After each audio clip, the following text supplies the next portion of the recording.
Larissa, what are we doing here today? Today I'm here to have a look at Bentley, maybe have a little ride. And who's Bentley? Bentley is the thoroughbred that I get to ride right now. And what else are we doing? We're going to answer a whole bunch of questions from players. Oh, all right then. Bentley! I'll go get him. My name is Larissa, and I'm the developer behind Horse World Online. We wanted to do something a little bit different this time, so we're doing a questions and answers video.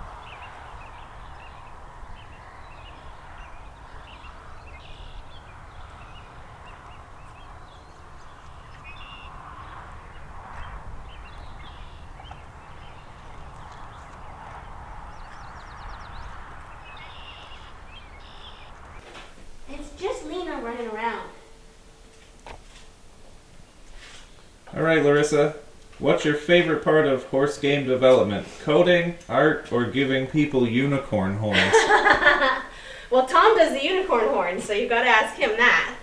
My favorite part, I think I like the programming best, but after I've done a whole lot of programming, I definitely would tell you I like the art best. So you can guess which one I'm working on right now, based on my answer. Okay.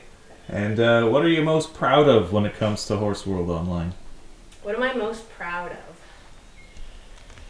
Well, the one moment that comes to my mind is when I figured out how to make the horse mesh work. I had basically just two triangles, and I got one point to move, and it warped the image. That right there, I think I did a dance. It was like 11 o'clock at night. I've been working for weeks, and that was the start of it. I think that is my proudest moment. Okay, so who does the art for Horse World Online? I do all horse art. I had commissioned an artist, his name's somewhere here, maybe, I don't know. He was really awesome. He did the barns and the pastures for me and the original background. I painted the background that we have right now. We've had another friend of ours did a bunch of the costume items, if you've seen some of them at Halloween. And I know I'm forgetting something. Tom! That's what I'm forgetting. Tom does a lot of the art too, so he'll do a lot of the houses that we have. He's been working on some other things too. So it's kind of a mix. And who does the programming? That would be me. I do all the programming. Do you use AI to code the game at all? Hard no on that. When AI first came out, we, not for the game, but just personally investigated it to see what it was about, but we found it didn't work, really. And this was before we knew how harmful it is to people and the environment, so now it's a hard no, we don't use any AI. Okay, and will the game ever be finished? Oh, well, let's see, I've been doing it for 20 years now, probably more than that, and it's still not done, so I'm going to say, no, it's probably never going to be finished. There's just so much more to continually build and add onto it. Okay, will we be getting new and better art? New and better art. Okay, so I know I've seen someone ask if we're going to be able to see the other side of the horse, and I have a really long technical answer for that I won't go into. But basically, it would double our resources in storage, bandwidth, and CPU to have the other side of the horse. So the game as it is right now, you'll only ever see the one side. But I would love sometime in the future to do a 3D game. I'd love to make it an app, whether it be for a phone or for a desktop. I don't know what it would look like, but I would love to have a fully 3D horse. So the avatar, will we be able to customize it at all? Yes, that is in the plans. Customizing the avatar will be quite a lot of artwork. And I'll be honest, drawing horses is a lot easier for me than drawing people. But yeah, we do want to have it so that you can customize male, female, whatever in between, dress them up. I know people have asked about different height, and so you probably don't want that sound effect. Hey, stop. I know people have asked about different heights of people as well, so we'll try and make that happen. But it will be a while before we can get to that, just because of the amount of work that will be involved with creating an avatar system, but it is something that we want to add in. Larissa, where did the green eyes go? On the horses, so the green eyes is interesting. I actually saw that someone wanted that to come back. Originally, the green eyes were a misunderstanding on my part on how Tiger Eye interacted with cream blue eyes. So I fixed that in the new art, but they were pretty, I will admit. So, you know, what we can do, we can look at what causes green eyes in horses in real life, and then see if we can implement that back into the game, because it would be nice to have more variety. But yeah, the original green eyes were a mistake on my part, basically. Larissa, what are white horses, and will they come to the game? White horses? Well, that depends on what you mean by white horses.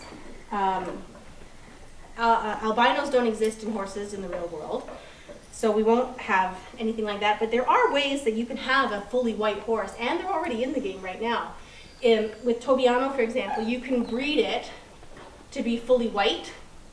And actually, someone recently posted in the forums they had a horse that was fully white caused by Tobiano. You can have a fully white horse that has turned white with age, so a horse that was, you know, born a different color, but they carry the gray gene. It causes them to depigment over their lifetime and be completely white. Some very pale cremello, perlino, or smoky cream horses can look almost white, although they're not really white. Even on them, you can oftentimes still see white markings. White spotting patterns is what typically causes a fully white horse in the real world. And I can say with certainly, yes, we are going to have those added into the game at some point. Will mane and tail clipping be added? Yes, and actually that's kind of partially programmed in already too. So the way that'll work, the manes, the way that they're programmed and drawn, is each horse can have one of 3 lengths of mane and one of 3 thicknesses of mane, which gives us 9 variations, which, you know, people have assigned names to, which I think is pretty cool. And then we also have the hanging down style and the upright style.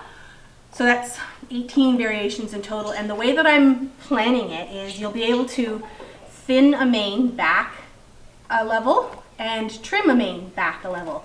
So if you've got a horse with a really thick, really long mane, you'll have access to all of the mane styles.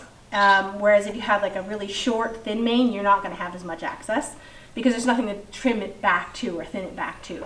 So this is actually already partially programmed in too. It needs some testing and it needs a little bit of work set up in the renderer to handle it. But yeah, I do want to get that in. How quickly? I can't say that, but it's on the list. People want jobs in the game, and right now they do, you know, training and stuff for other people. What other jobs are coming? Okay, so I've got a whole system planned for jobs. We're definitely going to have farrier and vet related jobs. I also want to make it so that people could kind of run their own tack shops and sell items that they've collected throughout the game. That did tie into a crafting idea I had, but I'm not sure if that's going to happen or not. Maybe, hopefully, time will tell. How it's going to work. So, and this goes for training as well too, because you'll be able to be a trainer. I've got a couple ideas. My original idea was allowing you to basically use the hours from another player so they could craft tickets, which is what you've probably seen in one of the skills. And that would allow you to, it would consume time on your end, but allow someone else to use that time so they could get more training in. But what I see is that there's a whole market for people training other people's horses. And what I want to do for that is sort of a permissions-based leasing system.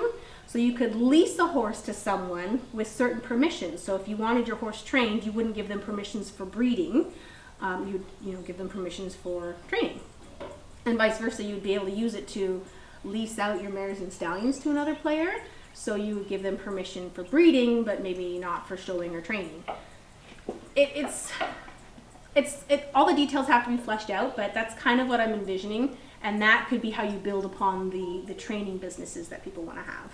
And private studs? Oh yeah, that's actually coming very soon. So the next update that I'm working on, in addition to a bunch of bugs fixes, is bringing in three new features, sorry. And one of them is going to be private studs, because I know everyone is waiting very patiently for that to happen. And how about geldings? So that's a discussion that Tom and I are having. Tom says, put geldings in temporarily, somehow make it work. My vision is bringing geldings in when we have the vet skill in, because that would be something that a vet would perform. I think we're going to have more meetings on that one. See whose answer comes out on top. And how about genetic testing? That one's high up on the list. And I've got a pretty fun way I'm thinking of implementing that. Should I tell them my thoughts on that? I don't know. It's up to you. Okay, well, so this is what I'm sort of envisioning with genetic testing. It'll be a system where you have to create a study and find a gene. How that is exactly work, I'm still working out the details, but basically you test and test and test and test a lot of horses, but you wouldn't necessarily get the results from those until the study is completed. And then, once the study is completed, the test would be widely available. You can get your results right away.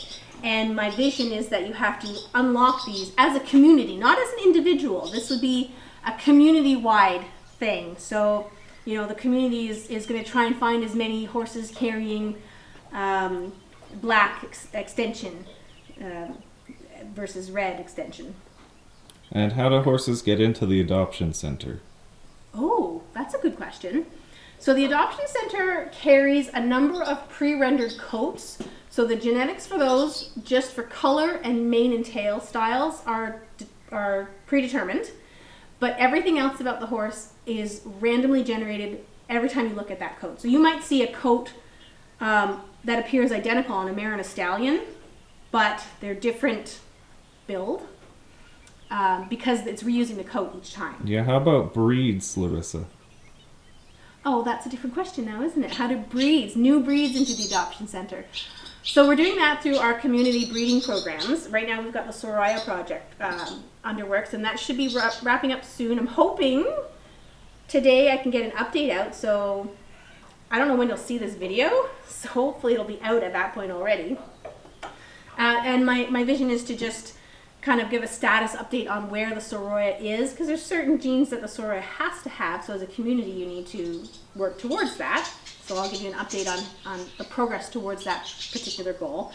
Getting new breeds in, I would like to try and get them in fairly regularly, at least working towards the thoroughbred, which is our current overall project. We call it the Road to the Thoroughbred. Hopefully we can aim for once a month a new breed, if we can keep the momentum rolling. And then after the thoroughbred is in and all of its breeds that make it up, we'll pick another one. So I know there's some desire for the quarter horse. Maybe we'll look at that. We'll have to see.